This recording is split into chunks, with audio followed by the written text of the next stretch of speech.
Next person in the character spotlight is Michael Demiurgic, which is the Archangel Michael. He was created by Neil Gaiman. He is a demiurgic archangel, originated from the Silver City, or Heaven. Notable aliases, the Archangel Michael, Saint Michael. So he's got two, like everybody knows who Archangel Michael is in the biblical sense almost. So when the demiurgic archangel Lucifer Morningstar began his revolt in heaven, he was hopelessly outnumbered.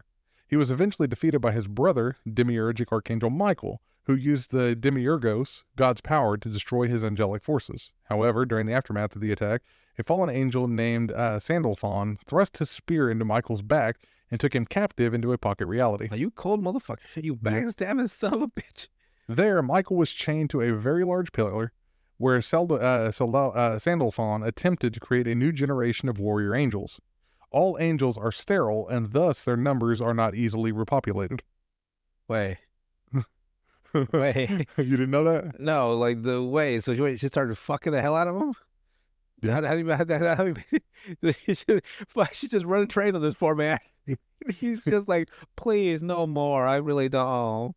So basically, I do that fake, like, no, please, no. Oh, just slap it a little. So basically, Sandalphon used Michael's demiurge powers. Dick, his cock. Let's just say we're to impregnate human women. But this is where it gets weird. And then gestating the fetuses inside of Michael himself. What is the weird part? But they're gestating in him. I don't understand. So he's a seahorse. Yes. Yes. He produced thousands of failures before creating a late development. Falling out of his ass? It doesn't say. I really wish the writer would think about the stuff they talked about before. Where does it come out of, sir? Yes. So Elaine Belloc is the one that survived. With her 300 viable ova. Jesus Christ. Just as he attempted to claim Elaine, however, Lucifer stepped in. So Sandalphon was a man. Thousands of years later. Yes. So easily defeating the cowardly fallen angel Sandalphon. Wait, so this guy would just bring women to Michael. Yes. And they would just get fucking busy. Yeah. And then he would just take the fetus. No, I think technically in the actual comic books, he basically taps his power and impregnates the women with the power and then gestates the fetuses inside of Michael. Boring. Yeah. What is he, all the sexies? So Sandalphon's easily defeated. Lucifer took Michael, who never bore animosity towards his brother, and used him as a means to end the then ongoing assault by the heavenly host against his home. Lucifer had obtained a letter of passage outside of creation due to an earlier arrangement with heaven. The subsequent doorway had been intended to be a one-way and one-time only, but Lucifer bound it open with Yahweh, God's own name. Yahweh, yeah. Yeah. Sounds fit. Yahweh. To destroy the door would be to unmake creation. Unable to allow this, the heavenly host had laid siege to Lucifer's home in his absence. Arriving with Michael, the host was instantly defeated. If Lucifer were to kill Michael there, the demiurgic power would wash over creation, wiping it clean of all life. The host receded. Michael, however, remained suffering and awaiting the death promised him by his brother Lucifer. The injured Michael was taken through Lucifer's gate into Nihilo, nothingness. Can I ruin something? What's that? For everybody? Spoilers for the that new series, that Justice League, Infinity Crisis or whatever. Yeah. The three-parter. Yeah. That like destruction wave that keeps in the second movie, it never stops. So they constantly have to keep revamping the machines to let the wave recede a little bit. No, it just washes over them. Oh, okay. Or they become intangible, so that they're not hit by it. Yeah. And it's like continuous, because they found out it's the antimatter. In movie 3, I found out from clips on TikTok that the original Batman animated universe. Yeah. Animated series. The original. Yeah. Batman animated series, the fucking gold standard, right? It's one of the worlds that gets washed away. Oh, really? Yeah, destroyed. As well as the Justice League Unlimited universe, too. Which that is the same universe. What? That's the same universe as Batman. That's what I thought, too. But apparently that they take both of them.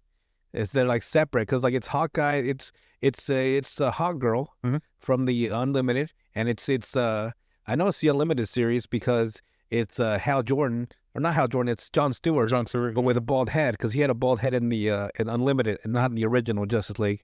But for some reason, they take the Batman's like I think they split them because they wanted to make it do like the 40s because the original Batman was like older. Yeah. And they wanted to make this, so they split the universes in continuity wise, Right. and they both get wise destroyed. So none of them exist now. And Joker's like, so what do you want to do, Batman? I want to go out like I always do, beating you, Joker. And he knocks Joker out as the Wave kills both of them because there's nothing he can do. I'm watching, but it doesn't make any sense because the Batman Beyond, Yeah. they're supposed to be set along with the Justice League, Yeah. along with the Superman animated, and they're all gone. Huh. Like you monsters, you did it. You took everything. So I don't know if they want to do like an actual full complete new slate and just like reboot the whole animated series like once and for all, which I'll respect. Right. If you're gonna take it big, then. But if they do something stupid after this, I'm gonna be mad as hell because they just wiped out Justice League, so now none of that stuff matters. Yeah. That means Batman Beyond's gone. He doesn't no longer. Static Shock's gone. Justice League Unlimited, Superman animated series, Batman animated series, they're all no longer in existence. From what the clips look like. Right. I could be wrong. They could revamp them or return them in like a reverse time in the end of the movie. I don't know, but if what they're doing is going to destroy everything, yeah, and reboot the entire DC animated universe, I respect it. If not, you're just wasting my damn time.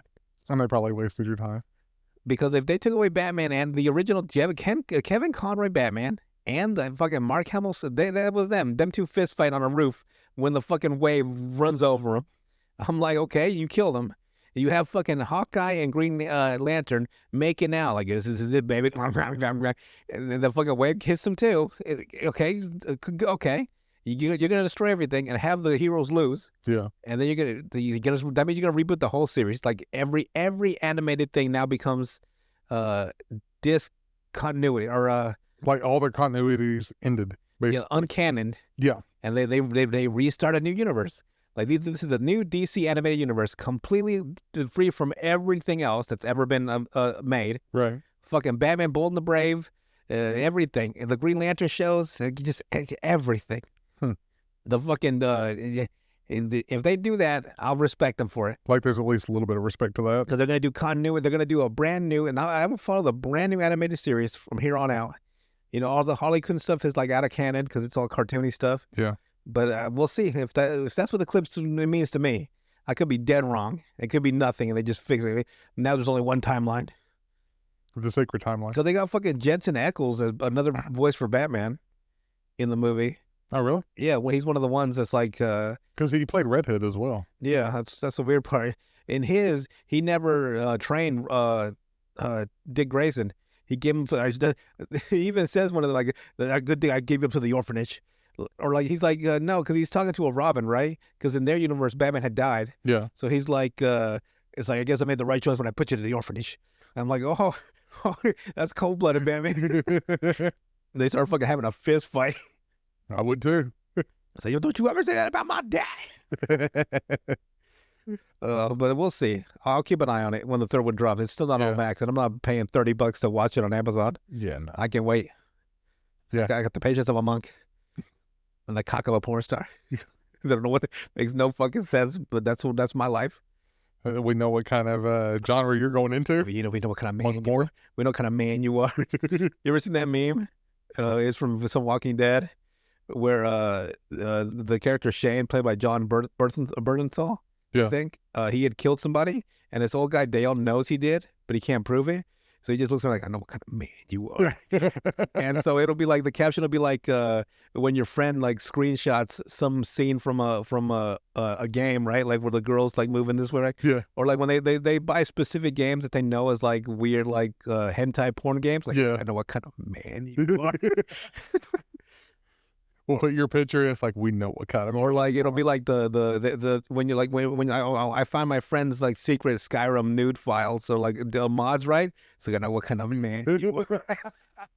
It's always done in a disgusted way. I know what kind of man you are. I love that meme. That is a good meme though. You keep reading that, and I'll pull one up for you. All right. So basically, Lucifer takes Michael through Lucifer's gate to Nihilo, which is nothingness, where Michael thrusts a sword into him and releases the demiurgic power inside of Michael, creating his very own cosmos.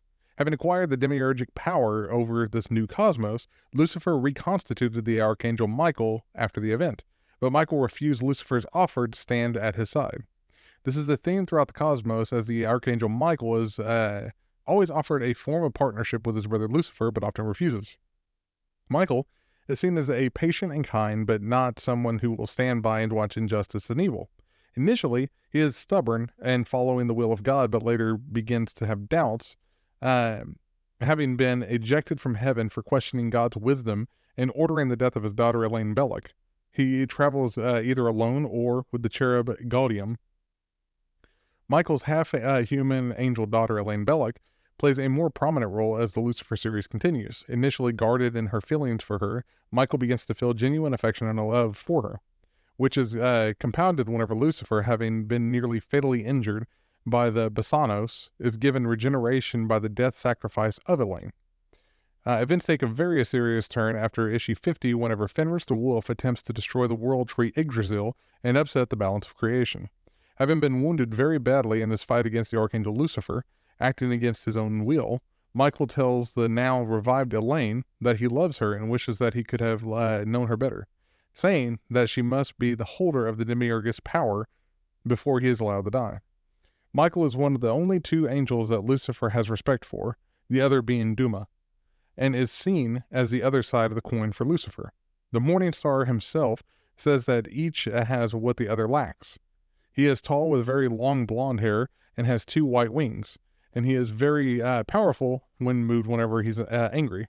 Unlike Lucifer, he won't use creatures as pawns, as some on a chessboard, and thus has the humanity that Lucifer sometimes appears to lack. At his death, the two brothers share forgiveness and as he passes on. Lucifer was not close to his daughter, and one of his last acts is to voice regret not to have known her better. Here's one. You guys on the volume up?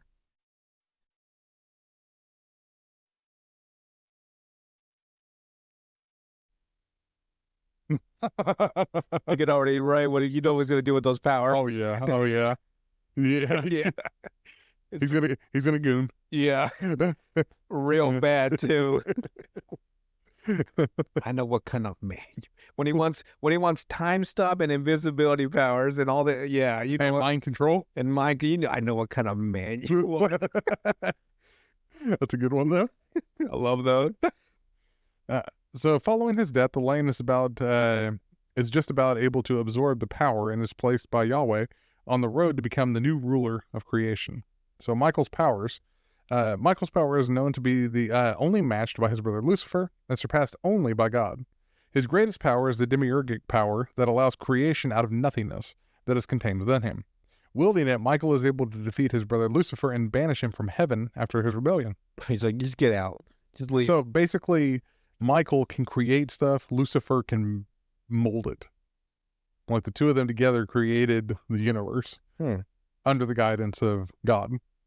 But Michael can create stuff, but he can't form it into what he wants. But Lucifer can form stuff and change stuff, but he can't create it. So together, they're right, like, damn, that's crazy. Isn't that weird? So like all archangels, Michael is immortal and possesses super strength, super speed, invulnerability, sonic cry, flight, acidic blood, telepathy, and the power to speak to all animals. However, as we see, It's a randomly specific. It's like you speak to all animals. Okay, what? This makes no sense. which means that he can basically speak to any human too, in any language and any, he can speak any language for the most part. However, as we see in the comic books, Michael is regarded as the highest and mightiest of God's created beings. He is said to have the power to end the war in heaven and destroy the angelic armies called the hosts of heaven. As a demiurgic archangel, he can do anything with the powers given to him by the presence, as that power is said to give him the power to do only things God can do, like make creation or sustain by rendering every atom of creation. So he can, on the subatomic level, change shit. His powers is what built multiverse and maintains its balance under Yahweh's name. He is supposedly above Lucifer, being a demiurge second only to God, and given the role only to create so his brother can shape. Michael is the direct expression of power defined in a form of an angel capable of creating or ending an endless creation. He is essentially omnipotent, as his powers are the very power of God himself. So it's like God is a higher being than Michael or Lucifer, but he can literally create anything. He just can't shape it. Demiurgos, he can rival Lucifer Morningstar in power, and even at times exceed the willpower of the Morningstar, as these powers give him the ability to do anything near the scope of Yahweh and put him above the endless and even Lucifer. He can use an ability ranging from concepts to even full abstraction, as he has created the physical laws overseen by the Council of the First Circle. He is known as the Archon, and can shore up creation from destruction, and when moved to anger is powerful enough to take on the host and even stand against the presence. So like he's the only one that can, like he literally is, like whenever they say I'm that person. So you're not that guy, pal. You're not that guy. He is that guy. He is that guy. He also bonded the Spectre Force before, when Astra repented for his sins and whenever the Spirit of Vengeance was looking for Jim Corrigan. So Michael's the one that did that. Michael has powers that are infinitely higher than the Lords of Order and commands the entire host above Zariel and the other ruler of the regiment known as the Paxidexi. Paxidexi. Yep. Michael also can destroy anything, as his power is the torch that not only forges but destroys greater than beings such as the Anti-Monitor, Perpetua, and Pariah. The Anti-Monitor. So just at a glance, he could wipe the Anti-Monitor out of existence, which is kind of weird because we were just talking about the Anti-Monitor. But ain't that wild how this stuff always works out? Yeah. Michael Demiurgos' power does not have a limitation hit only himself to not specifically shape the material he generates, as the role goes to Morningstar. Elaine Bellick, Michael's daughter, is capable of shaping and creating without issue. Both are the only beings that can create infinite structures from absolutely nothing. Nothing short of Yahweh can beat Michael in the DC universe, and he is a demiurge and creator of the physical universe for that reason. So basically, like, he's literally second to God only.